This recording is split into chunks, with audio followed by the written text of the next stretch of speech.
Bon. Assalamu alaikum wa rahmatullahi wa barakatuh, Inch'Allah. Chers frères et sœurs dans la foi, chers auditeurs des auditrices de la 95 FM. Aujourd'hui, vendredi 24 novembre 2017, dans le cadre de votre émission Al-Bayyina, l'explication de la prière et la purification. Aujourd'hui, nous allons parler, Inch'Allah Ta'ala, sur la prière toujours. Mais la prière de l'époque des Sahaba, comment ils ont considéré, ils ont respecté la prière. Et aujourd'hui, essayez de voir nos prières aujourd'hui. À chacun de nous de voir un peu comment ceux-là, ils ont respecté la prière.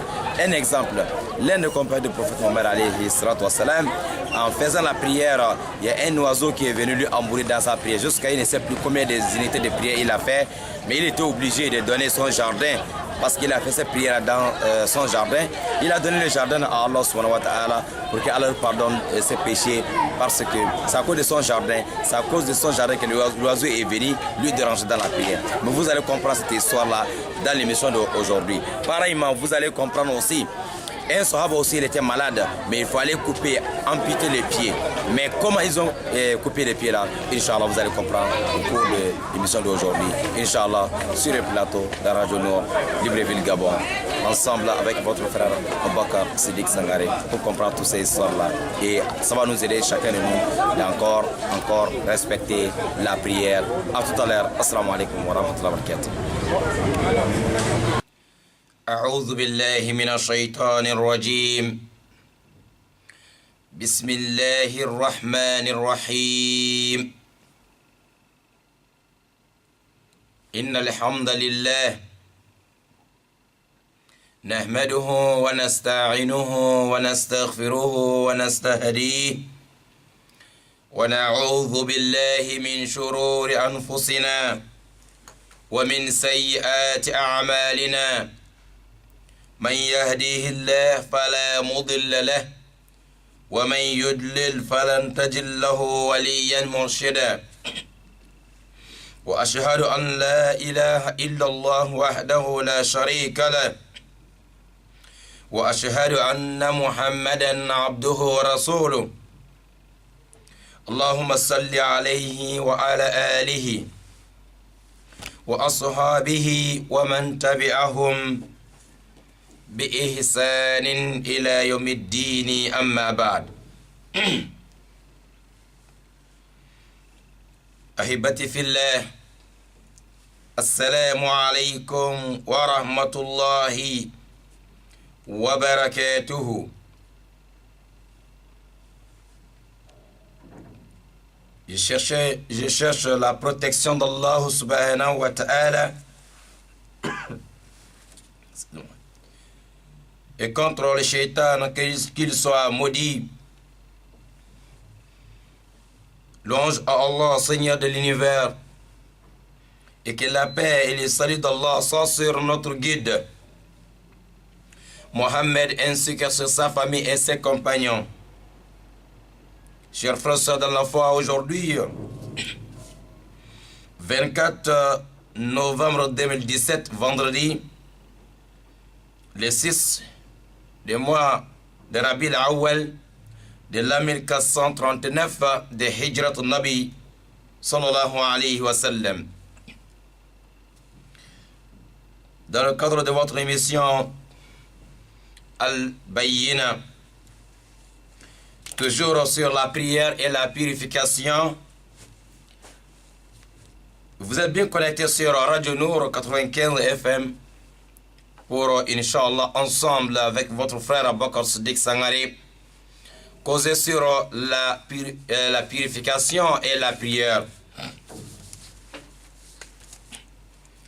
Comme d'habitude, chers frères, c'est dans la foi, nous allons continuer ensemble. Aujourd'hui, nous avons quelques exemples. La prière et nos frères ou les Sahaba ou les Tabi'in, les compagnons du prophète alayhi salam, comment cela se comportait avec la prière. Nous allons amener quelques exemples aujourd'hui, voir comment les Sahaba faisaient la prière. et comment les Sahaba, les compagnons du prophète Mohammed alayhi salatu wassalam, comment ils ont considéré la prière. La prière a gagné quelle place dans le cœur de ces hommes-là qui ont aidé le prophète Mohammed alayhi salatu wassalam à faire avancer l'islam. Et après ça, chacun de nous doit regarder un peu. Est-ce que c'est comme ça, toi, tu fais ta prière? Est-ce que c'est comme ça, moi, je respecte la prière et l'aide de la prière? Nous allons comprendre, Inch'Allah, la vie de quelques compagnons ou les Sahaba avec la prière. Rappel est toujours profitable aux croyants, Akhil Karib. On parle de la prière tous les jours, mais c'est pour faire des rappels. Peut-être tout ce qu'on est en train de dire, tout le monde connaît ça déjà, mais فَإِنَّ الذِّكْرَ وَذَكِرْ فَإِنَّ الذِّكْرَ تَنْفَعُ الْمُؤْمِنِينَ. Rappel est toujours profitable aux croyants, quand l'on facilite. Nous allons commencer avec ce qui s'est passé avec l'un des grands compagnons du prophète Mohammed alayhi salatu wassalam, Talhata al-Ansari, qu'Allah soit satisfait de lui. كان يصلي في بستانه ذات يوم ورأى طيرا يخرج من بين الشجر فتألقت عيناه بالطائر حتى نسي كم صلى فذهب إلى الطبيب الرسول محمد صلى الله تعالى عليه وسلم يبقي ويقول يا رسول الله إني انشغلت بطائر في البستان حتى نسيت كم صليت فإني أجعل هذا البستان صدقة في سبيل الله فضعه يا رسول الله حيث شئت لعل الله يغفر لي. سبحان الله. Talhata al-Ansari, un Médinois, un Sahaba, parmi les gens de Médine, al-Ansar, il s'appelait Talha.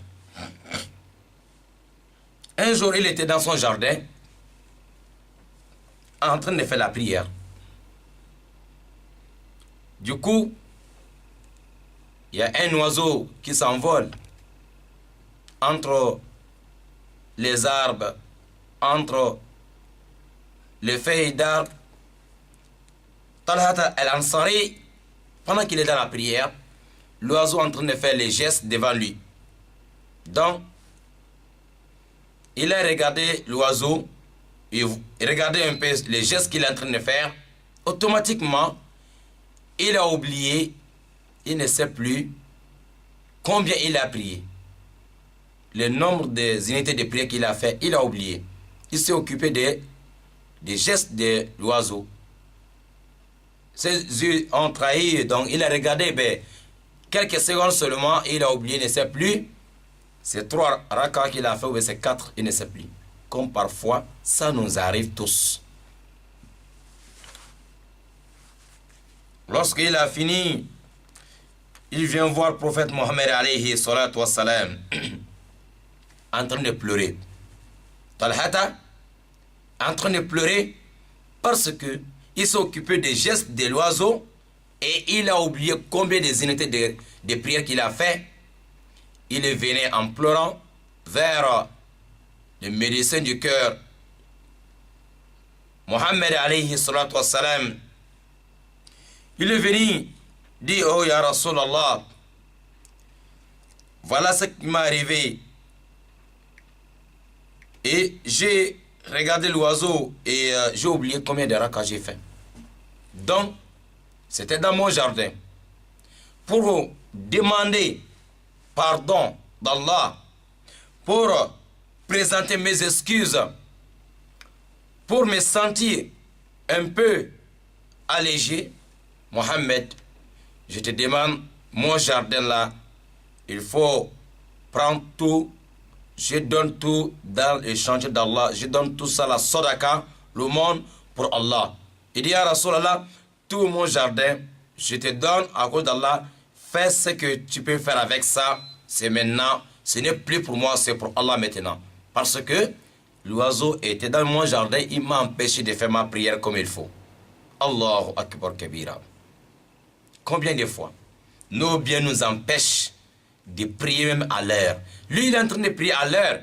Mais, voilà les petits gestes qui a fait qu'il a oublié, ne sait pas combien de rakas il a fait. Il a donné tous ses biens subhanahu wa ta'ala. À chacun de nous de méditer sur cette histoire. Chers frères et sœurs dans la foi, deuxième point, nous sommes maintenant avec Abu Huraira. Abu Huraira, radiallahu ta'ala anhu, il dit quoi? Abu Huraira dit que tu peux trouver quelqu'un, un homme, un musulman, qui, si tu ne fais pas attention, tu vas faire 60 ans tous les jours, tu pries 5 fois par jour, 60 ans. Mais en réalité, quand on regarde tout ça là, dans toutes ces prières-là, tu n'as même pas une seule prière acceptée, agréée par Allah subhanahu wa ta'ala. Quelqu'un peut prier 60 ans et que, au finish, dans toutes ces prières-là, Allah n'a même pas accepté une, non. Les gens sont étonnés. Quand on parle d'Abu Huraira, Abu Huraira, c'est quelqu'un qui a rapporté plus de 5000 hadiths, 5000 des paroles du prophète Mohammed alayhi salatu wasalam, Abu Huraira. Abu Huraira, après le décès de notre maman Aïcha radhiyallahu ta'ala anha, c'est Abu Huraira qui a dirigé la prière mortelle sur Aïcha radhiyallahu ta'ala anha. Et quelques temps après, un peu de temps après le décès d'Aïcha, lui aussi il est décédé. Abu Huraira nous dit que tu peux faire 60 ans en train de prier tous les jours, il n'y a même pas une seule prière acceptée par Allah. On dit pourquoi il y a Abu Huraira? Il dit فقال لا يتم ركوعها ولا سجودها ولا قيامها ولا خشوعها.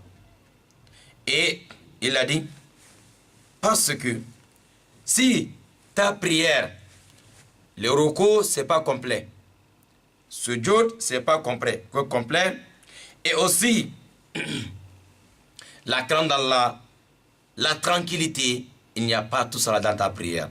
Comment tu veux qu'Allah accepte ta prière?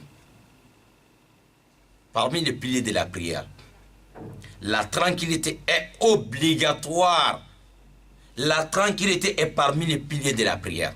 Si tu ne pries pas avec la tranquillité, tu pries, tu fais les gestes là-bas, tu prends la télécommande, tu ajoutes le volume, tu changes les chaînes et tu pries, tu es en train de vendre, tu pries, il y a un client qui rentre dans le magasin.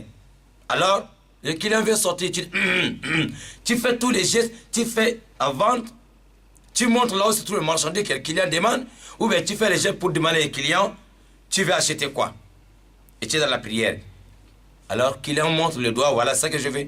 Voilà, tu fais les gestes, oui, prends. Le client te donne l'argent, tu es dans la prière. Tu ouvres la coffre pour prendre, faire la monnaie et rendre les jetons à ton client. Dans tout ça, tu es dans la prière. Si c'est les Sahaba, Talhata a laissé son jardin tout pour Allah à cause qu'il a vu un oiseau dans son jardin qui a empêché de se concentrer dans la prière.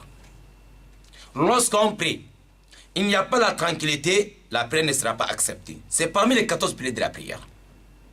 Un recours d'attraper les deux genoux, c'est parmi les 14 piliers de la prière.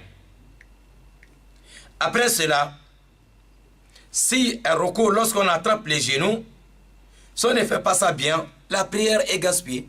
Mais tu vois quelqu'un, il est dans la prière, alors on dirait que il y a quelque chose derrière. Il est trop rapide. Il attrape les genoux. Allahu Akbar, subhanallah, subhanallah.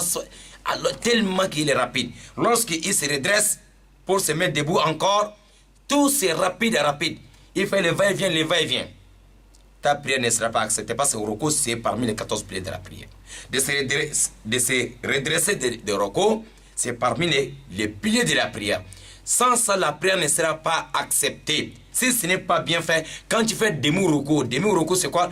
Quelqu'un qui fait roko et avant qu'il va se laisser que tous les os se reposent à leur place, il est déjà debout. Ou bien s'il est debout, avant que tous les os se reposent à leur place, il est déjà parti au sujoud. S'il est dans le sujoud, avant que tous les os se reposent à leur place, il a déjà soulevé la tête.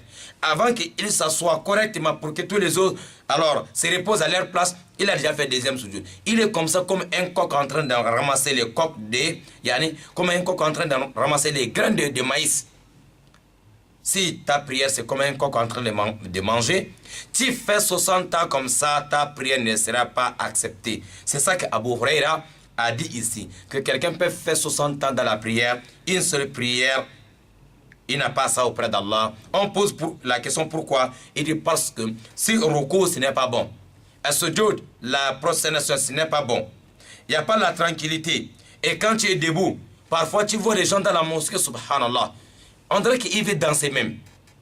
Parfois, il va se poser sur un pied, parfois sur l'autre pied. S'il fait le sujoud, tu vois derrière lui, il y a un pied qui est soulevé.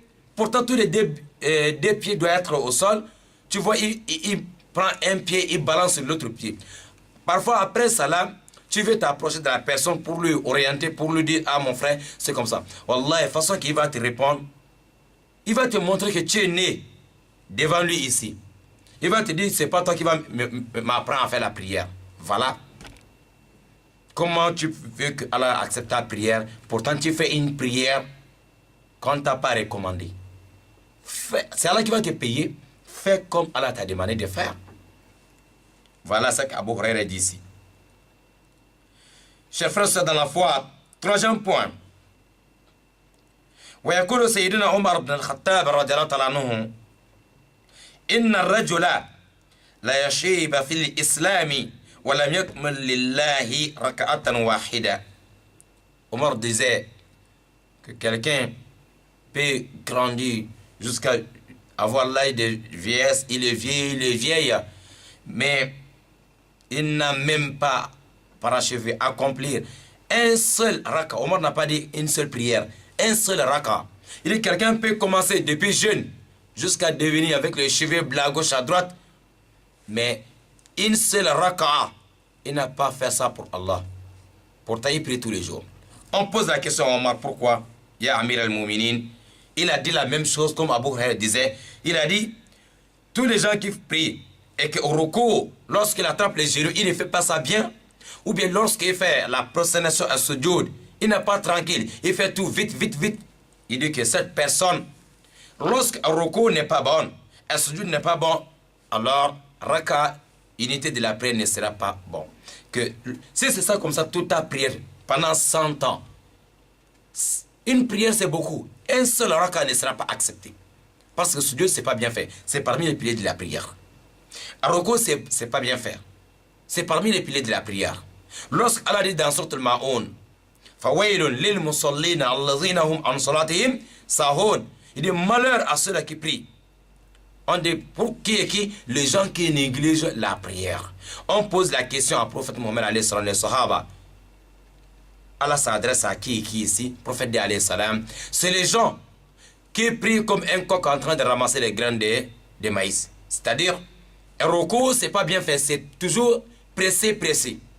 Un sujoud, la prosternation, ce n'est pas bien fait. Toujours pressé. Voilà, regardez ce que Rasoul dit ici, c'est le tafsir de cette verset, il parle de recours et sujoud.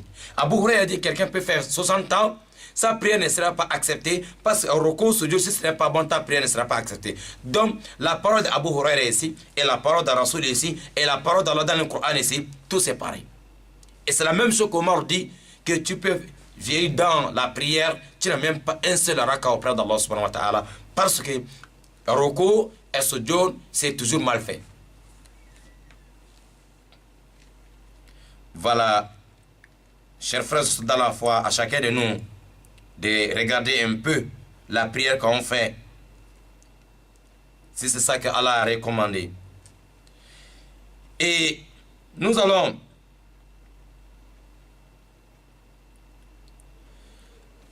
la quatrième personne qui va nous parler ici de la prière, c'est l'imam أحمد بن حنبل يقول يأتي على الناس زمان يصلون وهم لا يصلون وإني لأتخوف أن يكون الزمان هو هذا الزمان فماذا لو أتيت إلينا يا إمامنا لتنظر أهوالنا مع الصلاة. Imam Ahmad ibn Hanbal, regardez son époque. Imam Ahmad ibn Hanbal, plus de 1000 ans qu'il a parlé de cette parole-là. Il dit qu'il y a un moment, il y a un temps qui va arriver. Il y a un temps qui va arriver sur cette communauté. Tu vois, les gens prient, mais en réalité, ils ne prient pas. Tu vois tout le monde, les mosquées sont remplies. Tu vois tout le monde, masha'Allah, l'heure de la prière, à gauche, à droite, tout le monde sont. Mais en réalité, ce n'est pas la prière qu'ils sont en train de faire. En réalité, ils sont en train de faire le sport. En réalité, la prière recommandée par Allah, ce n'est pas celle-là qu'ils sont en train de faire. Imam Ahmad ibn Hanbal disait que lui, il a peur, si ce n'est pas son époque, le mot où il est en train de dire ça, que si ce n'est pas à son époque. Mais regarde, il y a de cela 1000 ans qu'il a parlé ça. Alors, si Imam Ahmad ibn Hanbal, il a dit ça il y a de cela 1000 ans. Si il revient nous voir aujourd'hui avec la prière que moi j'ai fait, avec la prière que l'autre fait, subhanallah. Depuis 1000 ans, il a peur que l'époque on a dit que les gens vont prier, mais en réalité, ce n'est pas la prière qu'ils sont en train de faire. Ça fait déjà 1000 ans. Mais chacun de nous doit vérifier un peu sa prière. Quelqu'un peut comprendre mal tout ce qu'on est en train de dire aujourd'hui. L'autre va dire, oh, mais pourquoi tu es en train de décourager les gens de faire la prière? Oh, l'autre va dire, non. La vérité, c'est la vérité. Toi-même qui vas parler ça, il faut regarder un peu ta prière. Je disais l'autre jour, la prière a besoin de 12 000 questions. On ne doit pas se décourager à apprendre la prière. On ne doit pas dire à quelqu'un, tu es né devant moi. On ne doit pas dire à quelqu'un, non, ce n'est pas toi qui vas me montrer la prière. Non. Est-ce que tu peux répondre toutes les 12 000 questions qui concernent la prière?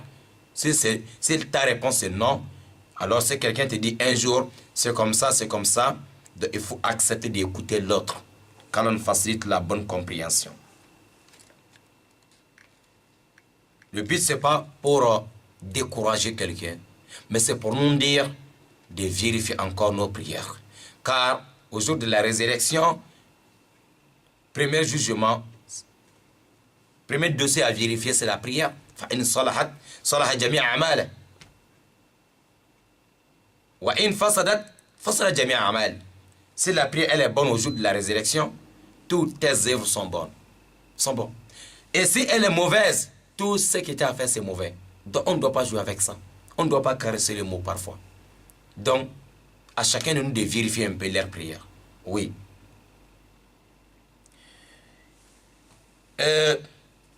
Cinquième personne ici qui va nous parler de la prière, c'est l'imam Ghazali rahimahullah ta'ala qui disait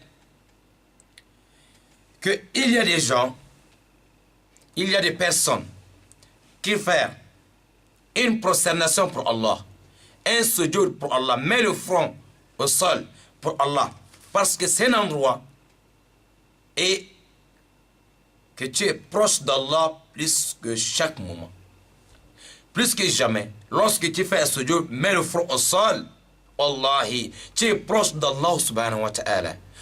Mais l'imam dit qu'il y a des gens qui font ça en cherchant de s'approcher d'Allah subhanahu wa ta'ala, mais parfois, c'est-à-dire les péchés qu'il va ramasser à cause des sujoud qu'il vient de faire, si on divise, alors partage ce péché-là entre les habitants de son village, que ça va détruire tout le monde. Fais un sujoud. Pour toi, tu es en train de t'approcher d'Allah. Mais le péché que tu as gagné à cause de ce sujoud-là, si on partage ça entre les habitants de ton village, ça va détruire tout le monde. Subhanallah. Pourquoi? Si tu fais sujoud, façon qu'Allah t'a dit de faire, tu n'as pas fait ça. Tu fais le sujoud une seconde, Allahu Akbar, Allahu Akbar. Mais la prière va te maudire. Le péché que tu vas gagner ici, et si on divise ça, partage ça entre les habitants de ton village, ça va détruire tout le monde. Donc on ne doit pas jouer avec la prière. C'est comme quelqu'un qui vient devant un roi dans son palais et vient faire le désordre dans le palais de roi. Tu es venu au palais de roi, peut-être pour faire quelque chose, pour lui faire plaisir, mais tu viens lui insulter. Ou bien tu viens lui manquer de respect. Mon frère, c'était mieux pour toi-même de rester dans ta maison.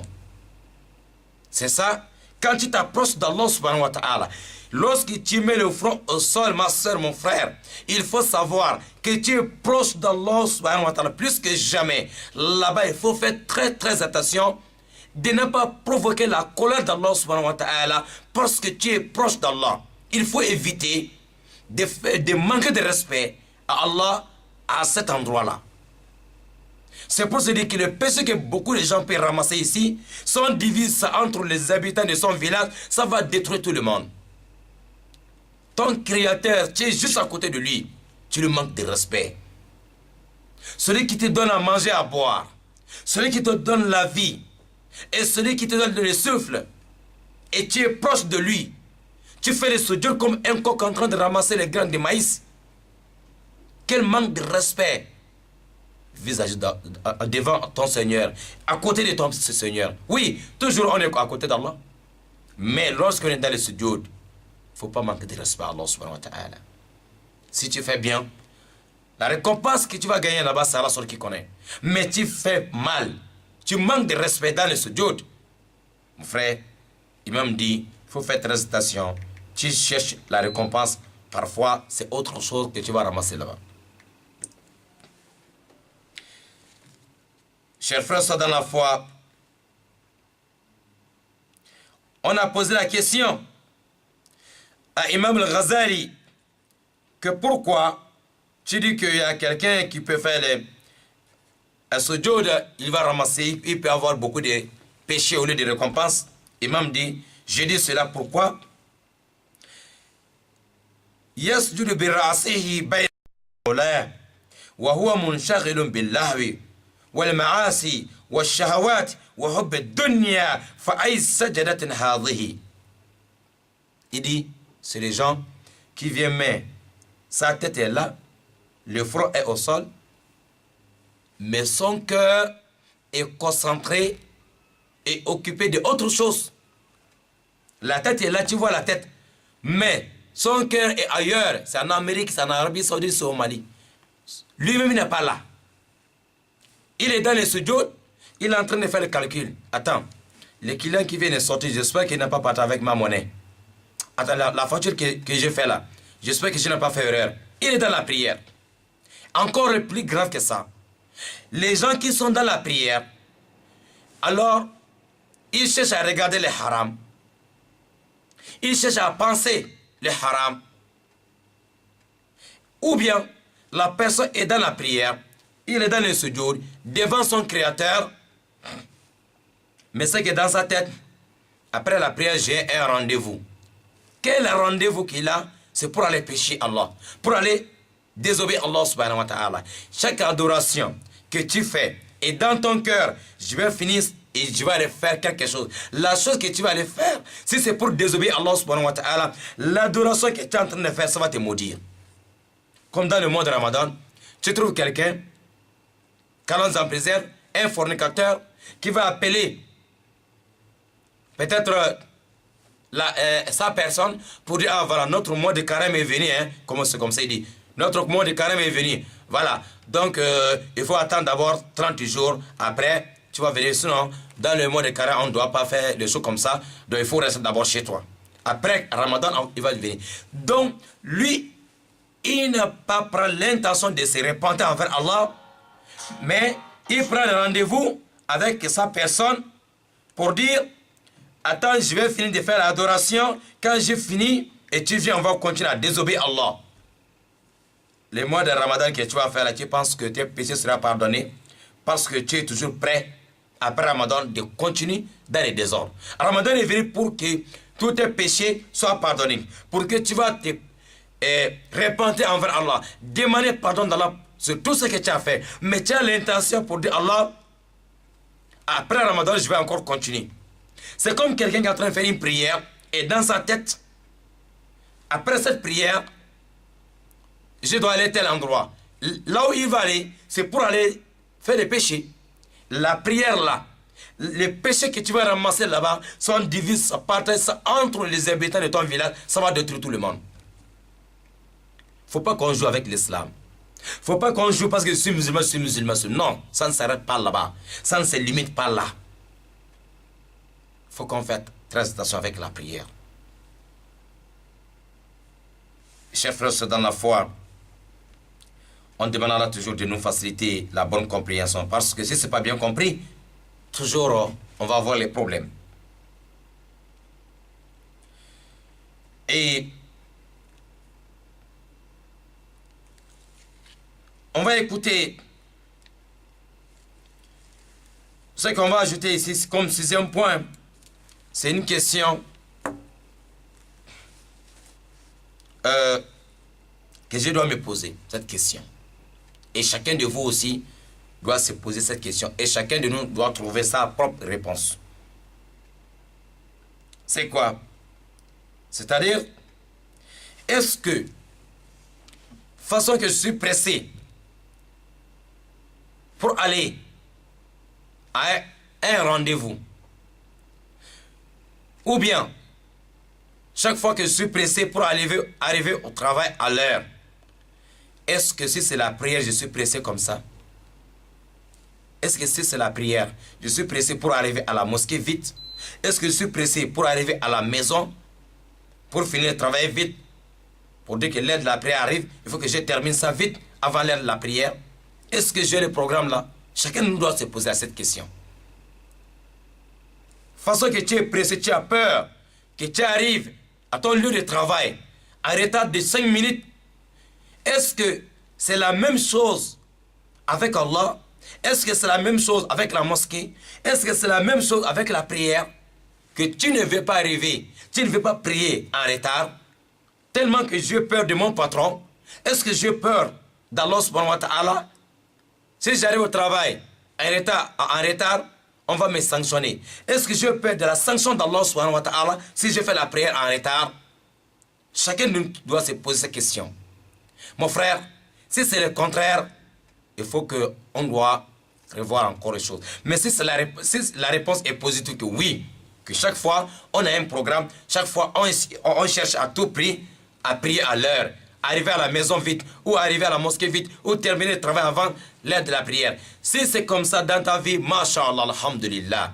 Mais si on trouve que toi tu n'as pas les soucis pour ça, c'est que dans ta tête, pour le patron, c'est difficile. Mais pour Allah, ça peut attendre. Si c'est ça, mon frère, il faut revoir les choses avant qu'il soit trop tard.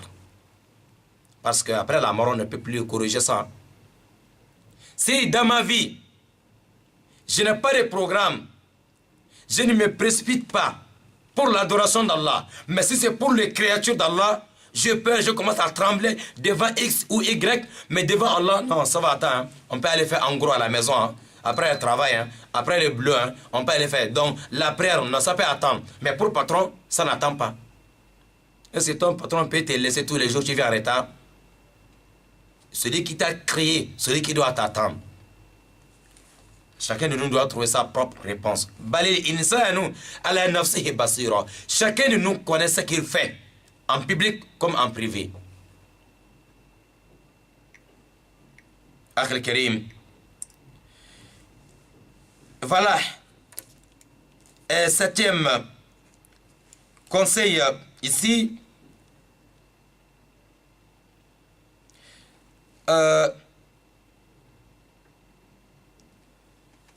Est-ce qu'une fois la nuit où on est pressé pour faire une prière pour Allah, même si c'est la prière surrogatoire, que on a le sentiment d'être à l'aise lorsqu'on est dans la prière? Est-ce que tu as le sentiment d'être en l'aise lorsque tu es dans la prière. Ou bien, quand tu fais quand tu fais la prière, tu te sens dans la prison. Tu te sens, tu as le sentiment d'être vraiment étouffé. Si c'est le sentiment d'étouffement, que chaque fois que tu es dans la prière, tu sens que tu es étouffé, tu es pressé de l'imam. Si l'imam prend des sourds, tu es fâché, tu regardes l'air et tu es pressé même pour quitter la rentrée que tu es en prison. Si c'est le sentiment que tu as. Ou bien si c'est l'autre sentiment, tu es dans la prière, tu ne veux même pas que l'imam finisse. Et tu es pressé quand on commence la prière. Quand on commence la prière, tu n'as pas pressé que la prière soit finie. Et la nuit, vraiment, ça dit que tu es pressé pour attendre 2 heures du matin ou pour te réveiller à 0 heure ou pour te réveiller à 4 heures du matin pour faire des nawafil pour Allah. Parce que tu te sens en l'aise avec Allah dans la prière. Si tu as les sentiments là, masha'Allah. Mais si c'est l'autre sentiment, chacun de nous connaît que tu es dans la prière, même 5 minutes, tu es pressé l'imam. 9 minutes, tu es pressé l'imam. Il faut voir entre les deux sentiments là. Tu es en l'aise dans la prière ou bien tu es étouffé. Masha'Allah. Qu'Allah facile. Chacun de nous connaît déjà sa réponse. Nous allons ajouter encore quelque chose, chers frères et sœurs, dans la foi. Et c'est de dire, est-ce que Rasul alayhi salatu wa salam, il faut regarder un peu le prophète alayhi salatu wa salam. Lui qui n'a pas de péché, meilleure créature d'Allah. Notre maman Aïcha radhiyallahu ta'ala anha, il y a des moments, elle cherche le prophète Mohammed alayhi salatu wa salam dans la maison. Elle va aller trouver le prophète alayhi salatu wa salam dans la prière nocturne. Et notre maman Aïcha radhiyallahu ta'ala anha, elle pose la question au prophète alayhi salam. Et tu ne dors pas, tu ne te reposes pas. Alors, alayhi salatu wa salam, il dit à notre maman Aïcha, Mada zamanun naum, il dit, le temps de dormir, c'est déjà passé. Si c'est à l'époque de Mohammed alayhi salam, il dit, le temps de dormir, c'est fini. Notre époque, on va dire quoi? À l'époque de Mohammed, il dit que le temps de dormir, c'est fini, c'est le temps de travail. Nous sommes en retard. Et aujourd'hui, notre époque, on voit les péchés à gauche, à droite. Les péchés nous entourent. Mais dans tout ça là, on n'a pas le temps. La nuit, on n'a pas de temps de faire même des rakas pour Allah avant de dormir ou se réveiller. Ça, c'est les prières surrogatoires. Même la prière obligatoire, on n'arrive même pas à respecter. Chers frères, dans la foi, 9e point, les Sahaba disaient que la nuit, ils entendaient alors la voix de Rasul alayhi salam lorsqu'il fait le nawafil. Quelle voix, quel bruit. Lorsqu'il est dans la prière, tellement il y a des moments où il pleure, il cherche à se maîtriser pour ne pas que quelqu'un entende sa voix. Mais tu entends le bruit, on dirait quelqu'un. C'est-à-dire quelqu'un qui est en train de pleurer, mais il cherche à tout prix à cacher ça. Prophète qui n'a pas de péché. Allahu Akbar. Qui priait la nuit jusqu'à les 2 pieds sont enflés. Notre maman Aïcha dit, pourquoi tu fais tout ça? Pourtant, Allah a déjà pardonné tous tes péchés. Il dit, mais je dois remercier, je dois être reconnaissant envers Allah pour ça. Chers frères, c'est dans la foi. Non. 10e point, nous allons trouver ici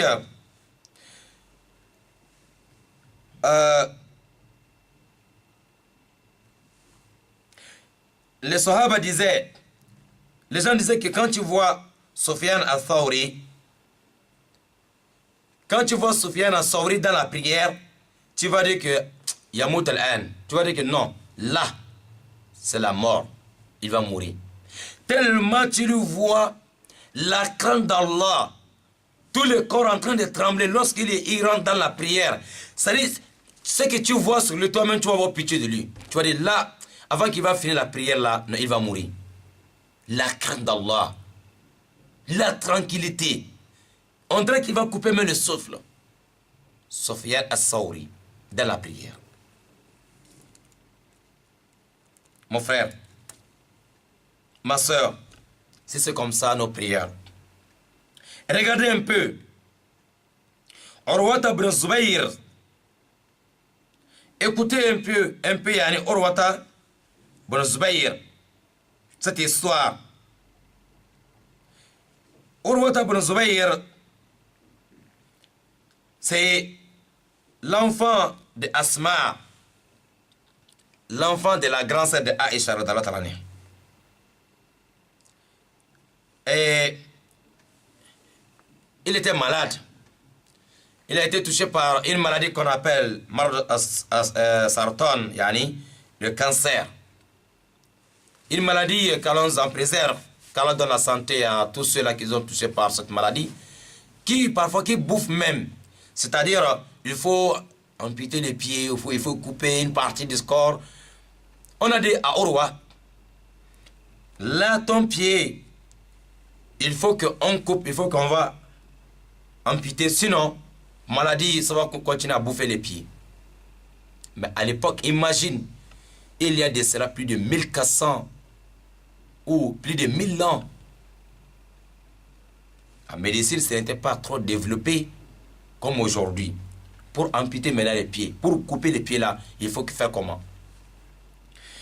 Alors, les médecins traditionnels qui les ont amenés, les médecins, ils ont dit, ah, pour couper les pieds là, ça va être vraiment difficile. Mais ce qu'on va faire, on va lui donner l'alcool, il va boire l'alcool. Lorsque maintenant il sera saoulé, s'il est sous maintenant, qu'il ne sait plus ce qui va se passer. Comme ça, on va lui amputer les pieds. Subhanallah. On va donner l'alcool à l'enfant de Asma, petit-fils d'Abu Bakr Siddiq, pour amputer son pied. Sinon, le cancer là, c'est en train de bouffer les pieds. Mais pour amputer là, c'est très difficile. Mais il faut le donner, il faut le souiller d'abord. Urwata a dit quoi? Il a dit, non, moi je refuse de boire l'alcool pour avoir la guérison. Désobéir à Allah pour avoir la santé, moi je ne fais pas ça. Il a refusé de boire l'alcool. Islamiquement, sauf si tu ne connais pas. Mais tu ne dois pas prendre un médicament que tu sais qu'Allah a interdit sur toi pour avoir ta santé. C'est interdit en islam. On nous dit encore, bon, s'il refuse, parce qu'il a dit, vous allez me saouler, je vais oublier Allah subhanahu wa ta'ala pendant quelques temps. Non, non, non, je ne peux pas. On dit, bon, on va lui donner, ils avaient aussi des drogues traditionnelles, des drogues, on va le droguer pour amputer maintenant les pieds. فقال لا أحب أن يصلب جزءا من أعضائي وأنا نائم. Il dit, moi, je ne veux pas qu'on enlève une partie de mon corps et pendant que je suis en sommeil. Non. Il a refusé. فقالوا نأتي بالرجال تمسكك فقال أنا أعينكم على نفسي. On dit, bon, si tu refuses tout ça là, on va amener des hommes, des garçons. Alors, ils vont t'attraper fort. Maintenant, on va couper les pieds maintenant. Il a dit non, moi j'ai la solution. Moi-même, je vais vous aider à amputer mon pied. Ils ont dit, c'est quoi tu vas faire?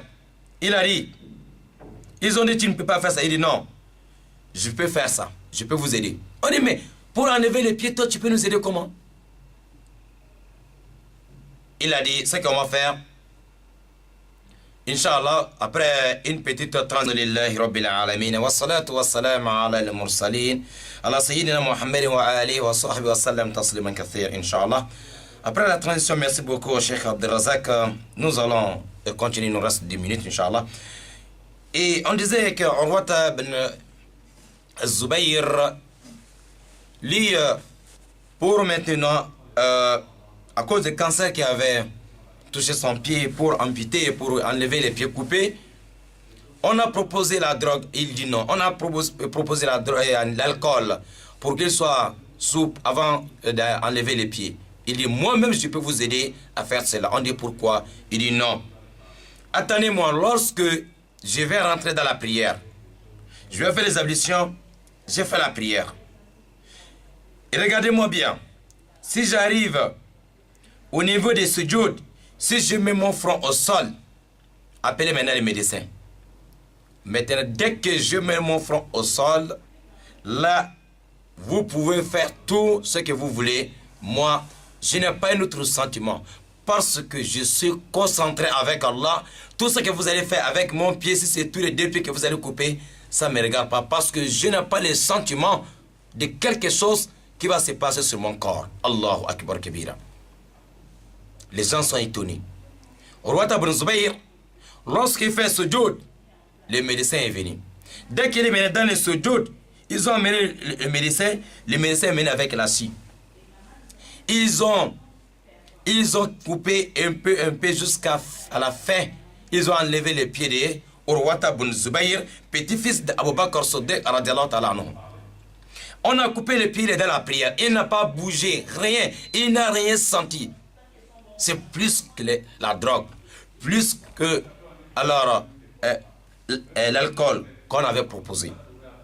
Mais c'est après, quand il a fini maintenant la prière, dès qu'il est sorti de la prière, il a dit assalamu alaikum wa rahmatullah.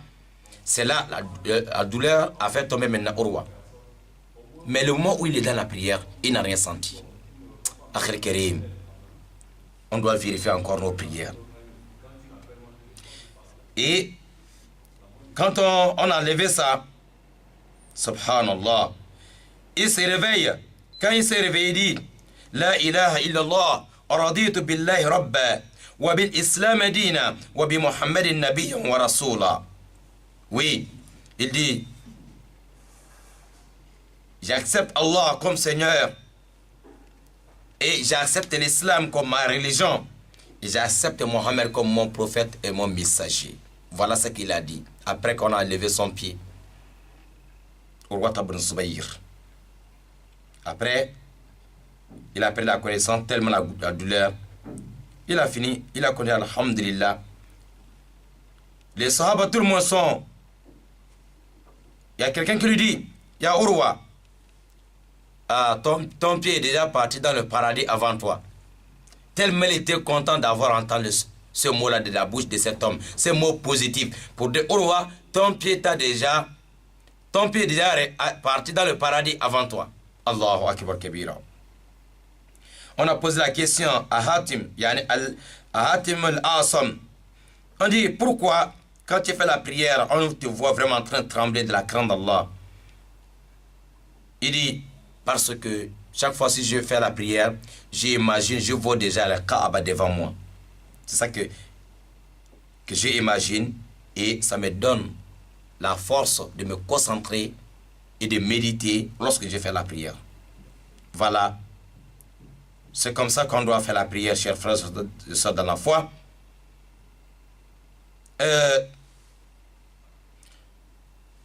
Celui qui n'a pas peur d'Allah subhanahu wa ta'ala dans sa prière, wallahi, il ne connaît pas d'abord la place de la prière.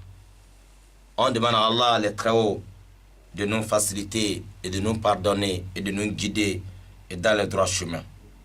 Et c'est quelques conseils, c'est quelques mots aujourd'hui. Les Sahaba, comment ils étaient avec la prière, et pour que chacun de nous, en commençant par moi-même, de vérifier, de revoir la prière. On demande les Très-Haut de nous faciliter la bonne compréhension, qu'il nous pardonne, Inch'Allah. C'est le temps pour les auditeurs, pour ceux qui veulent appeler, pour ceux qui veulent nous rejoindre, Inch'Allah. Nous avons encore 8 minutes ensemble. Nous avons premier auditeur. Assalamu alaikum wa rahmatullahi wa barakatuh. Wa alaikum salam wa rahmatullahi wa barakatuh, imam. C'est la part de Bandé Siaka. Non, bismillah, on vous écoute. On est prêt pour appeler ou bien après? Ben, vous avez déjà appelé Baldé Saka. Voilà, en réalité, lorsqu'on est en train de faire une émission, attendez d'abord qu'on vous dit d'appeler. Donc, comme vous avez déjà appelé, on continue. Vas-y, posez votre question. C'est déjà commencé, vas-y. Je vous écoute, M. Baldé Saka. Ok, d'accord. Vraiment, bon vendredi à vous, hein. Ok, merci. Vous avez compris quoi dans les leçons qu'on vient de donner, Inch'Allah? Ouais, j'ai compris, imam. J'ai une question à poser là. D'accord, sur la prière. On vous écoute. La prière, vraiment. Par exemple, imam, comment quelqu'un va faire l'ablution debout? Comment? Faire l'ablution debout? Oui, l'ablution debout. En plus, encore, qui fait la prière de Maghrib.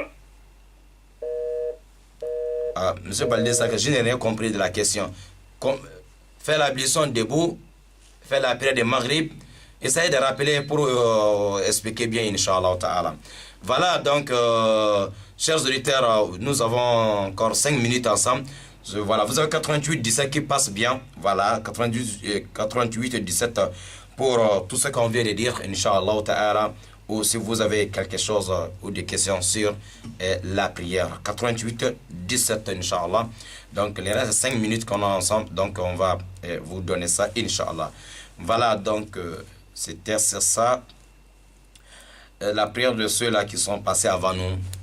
Voilà. Nous avons un auditeur. Allô? Allô? Allô? Auditeur, vous pouvez... On n'entend pas ici, malheureusement. Mais je vois que ça passe, mais on n'entend pas la voix de la personne. Si vous... voilà, si la personne nous attend, vous pouvez couper et rappeler. Hein. On n'entend pas ce que vous dites. La personne peut rappeler. Voilà, vous avez 88-17, Inch'Allah. Voilà. Posez des questions sur la prière ou la purification ou Inch'Allah. Tout ce qu'on vient de dire, si vous avez quelque chose à ajouter, on demandera de nous faciliter. Nous avons un auditeur. Assalamu alaikum wa rahmatullahi wa barakatuh. Tafadal, frère, vous appelez d'où et le nom, s'il vous plaît? J'appelle le frère Omar. Monsieur Omar Desagnes, d'accord, on vous écoute. J'ai mon frère, il était baptisé dans l'islam. Mon frère, il a arrêté de prier. Maintenant, il veut revenir. Qu'est-ce qu'il doit faire? Oui. Ouais, il revient, voilà, comme il était rentré avant, parce que ça veut dire qu'il était rentré, après il a laissé. Donc, si il veut recommencer les choses, voilà, il faut l'accompagner toujours, Inch'Allah. Est-ce qu'il doit se baptiser encore? Ouais. Il faut faire encore un deuxième baptême. Ouais. Il n'y a pas de baptême comme ça. Bon, je ne sais pas comment vous appelez le baptême, mais pour rentrer dans l'islam, c'est d'attester Ashhadu an la ilaha illallah, Ashhadu anna Muhammadan Rasulullah. J'atteste qu'il n'y a de Dieu qu'Allah et que Mohammed est son messager. Voilà. Ça concerne les nouveaux, ceux qui n'ont jamais rentré, ou bien quelqu'un qui était déjà rentré dans l'islam, après il a abandonné, il a laissé. Donc, si il veut refaire les choses, c'est la même chose, c'est le même mot qu'il va dire et faire le lavage de Janaba, Inch'Allah. Ok? Donc, toi-même, tu peux le faire ça avec lui. C'est quelque chose de 1 minute. Parce qu'il était déjà dans la maison avant, il connaît déjà comment ça se passe. Qu'Allah facilite. Voilà, monsieur Omar, il faut lui encourager. Hein. C'est important, c'est très très important. Naam. Assalamu alaikum. Auditeur est parti? Parce que parfois, ça arrive beaucoup de nouveaux convertis. Bon, ça dépend. Mais ce qu'on va dire à tous ceux qui veulent se convertir en islam, première chose, mets dans la tête que tu vas te convertir, tu vas être musulman, c'est pour Allah. Mais si tu as des idées à gauche, à droite, à cause de ça que je vais rentrer dans l'islam, si tu rentres, si tu ne trouves pas ce que tu cherches, finalement tu vas sortir. Hein. Donc mets devant Allah, mets Allah toujours devant. Que je vais me convertir, je vais faire ma prière pour Allah. C'est Allah qui va me payer. Je vais jeûner pour Allah, c'est Allah qui va me payer. Mais si beaucoup entrent, après ils vont laisser d'abord. Parfois, au départ, l'intention, ce n'était pas trop fondé sur, en réalité, sur l'adoration. Bon, il y a beaucoup de buts. Je prends un exemple. Bon, quelqu'un qui veut épouser un musulman. La personne, moi je vais me convertir parce que moi, celui qui doit m'épouser, il est musulman. Donc je vais me convertir pour qu'il va m'épouser. Donc, tu vas te rentrer dans l'islam à cause d'une personne. Si tu ne mets pas Allah devant, finalement, si la personne ne t'épouse pas, tu vas laisser la religion. Parce que c'était ça ton intention. Le mariage. S'il n'y a pas de mariage, tu vas laisser. Ou bien après le mariage, s'il y a des problèmes, tu vas abandonner l'islam. Ou bien il y a des gens qui vont dire, bon, je vais me convertir parce qu'il y a une fille de l'autre côté là-bas, je dois l'épouser. Donc à cause de ça, donc si je ne suis pas musulman, les parents ne peuvent pas donner. Si c'est l'intention qui te pousse de rentrer dans l'islam, oui, l'intention là, c'est pas mauvais. Mais dans tout ça, il faut mettre Allah aussi dans ça. Comme ça, même si tu ne trouves pas la fille au mariage, tu vas continuer toujours avec Allah. Mais si tu ne trouves pas, et que l'intention était basée sur le mariage, et tu vas laisser l'islam. Il y a d'autres aussi qui rentrent aussi, mais c'est pas à cause du mariage, à cause de... Non, mais lorsqu'ils vont rentrer, finalement, l'entourage fait en sorte que la personne, peut-être, il n'a pas les amis, il ne marche pas avec les musulmans, il est toujours avec les amis qui, parfois, qui lui embrouillent, car on les préserve. Un auditeur, assalamu alaikum. Wa alaikum assalam wa rahmatullahi wa barakatuh. Alhamdulillah. Monsieur, vous appelez d'où les noms, s'il vous plaît? Vous appelez? Je vous appelle mon boîte, Cissé Suleiman. Cissé Suleiman, on vous écoute, monsieur Cissé. Ouais, j'ai une question à vous poser là. Ma question, je voulais savoir, quand tu pries là, et puis tu penses à quelque chose là, si la prière est validée ou est-ce que c'est pas validé? Si tu penses à quelque chose comme quoi? Ouais. Non, comme quoi par exemple? Il est parti. Quand on est dans la prière, on doit se concentrer. Allah dit, lorsqu'on est dans la prière, on fait tout pour se d'être concentré. Parfois, si ça arrive qu'il y a quelque chose qui vient dans ta tête, directement, il faut retourner dans la prière. Il faut enlever ta tête là, c'est la chose que tu es en train de penser. Mais tu es dans la prière, il y a quelque chose qui est rentré dans ta tête, Shaitan a mis les choses là-bas, et toi aussi, tu t'es laissé aller. Continue à penser, c'est ça qui va amener les problèmes. Sinon, tu as pensé une fois, non, je suis dans la prière. Et rejette tout ça là, tu continues dans la prière, c'est ça qui est bon, Inch'Allah. Assalamu alaikum. Assalamu alaikum. Naam. Allô? Il est parti, il y a un souci là. Voilà. Mais ceux qui sont dans la prière, et puis ils ont l'intention, après la prière, d'aller faire les péchés, cette prière ne sera pas acceptée. Hein? Tu es dans la prière, tu as des rendez-vous, tu penses à ça, ou bien tu as fait un péché, tu es dans la prière, tu continues à penser tellement c'était bon, et puis tu es dans la prière. Là, c'est ça qui n'est pas bon. Mais penser les choses ordinaires, une minute c'est rentré, ou bien une seconde, tu dis non, je suis dans la prière, il faut retourner. Assalamu alaikum, un auditeur. Non, bismillah, on vous écoute, vous appelez de monsieur. Monsieur Mohamed, depuis Féroja Kébia, on vous écoute. Mohamed, c'est quand on fait la prière là. Exemple, la prière de jour. Quand l'imam descend pour la première sejour, avant de se lever, de faire la partie du mal, il est assis pour se lever, faire sacrifier assis quoi. Il fait monter les bras. Donc, son debout avant de faire sacrifier là. C'est la différence là que je ne veux savoir pas. Vous connaissez. Tu veux savoir si Jalsato Estera, c'est-à-dire avant, quand tu finis primaire, Raka, quand tu finis primaire, diminue un peu le volume, monsieur Mohamed.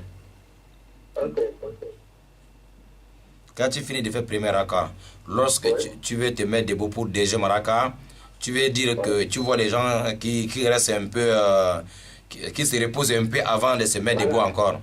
Ouais, oui, c'est pas interdit. C'est pas interdit. Inch'Allah, c'est pas interdit. On appelle ça Jalsato Istiraha. C'est une assise pour se reposer un peu sur sol. Voilà, c'est pas interdit, Inch'Allah. D'accord. Le deuxième, c'est le deux. Quand il fait les deux rakas là, ça soit pour faire le tailleur, non? Oui. Après, pour se lever, pour commencer le troisième rakat. Oui. L'autre fait takbira étant assis là-bas. L'autre fait Takbira avant de monter les étant assis. Et donc, il se lève d'abord avant de faire le takbira. Oui, c'est bien en se levant de faire un takbir, c'est ça qui est bon. Assis. J'ai dit c'est bien en se levant. Je n'ai pas dit assis.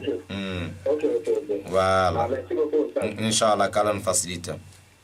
Voilà. Et de soulever les deux mains aussi là-bas, c'est pas interdit. Lorsqu'on veut se mettre pour troisième raka, on peut soulever les deux mains avec le takbir, c'est pas interdit, Inch'Allah. Voilà, donc ici nous allons fermer la page d'aujourd'hui, nous allons rendre l'antenne.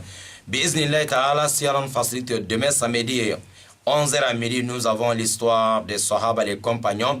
Comme nous sommes toujours avec l'histoire de Al-Qaqa, fils d'Amr, partie 3, nous allons enregistrer ça demain. Bi'iznillahi, si Allah nous accorde longue vie. Aujourd'hui, on était sur quelques exemples de la prière des Sahaba, Inch'Allah Ta'ala, pour que chacun de nous revoie un peu leur prière. Pour écouter encore l'émission, vous allez écouter dimanche à partir de 21h, Bi'iznillahi Ta'ala. Et sur les réseaux sociaux, vous allez encore, Inch'Allah, écouter, Inch'Allah, ou voir la vidéo sur notre page Facebook ou YouTube.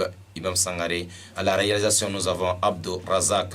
Un grand salam au Conseil supérieur des affaires islamiques du Gabon, à son président, son excellence Imam Ismail Oussenosa, et tous ceux qui sont autour de lui, Ali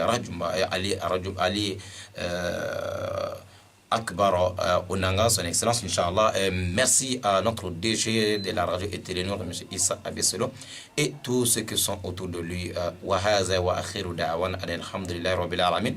سبحانك اللهم وبحمدك أشهد أن لا إله إلا أنت أستغفرك وأتوب إليك والسلام عليكم ورحمة الله وبركاته. الحمد لله الذي بنعمته تتم الصالحات والصلاة والسلام على من لا نبي بعده محمد بن عبد الله وعلى آله وصحبه وسلم تسليما كثيرا. Alhamdulillah, chers frères et sœurs dans la foi, Alhamdulillah, Allah nous a facilité, comme on vous a dit, Inch'Allah, d'expliquer toutes ces histoires-là, d'expliquer tout ce que vous avez compris avec ceux qui sont passés avant nous, comment ils ont respecté la prière, comment ils faisaient la prière.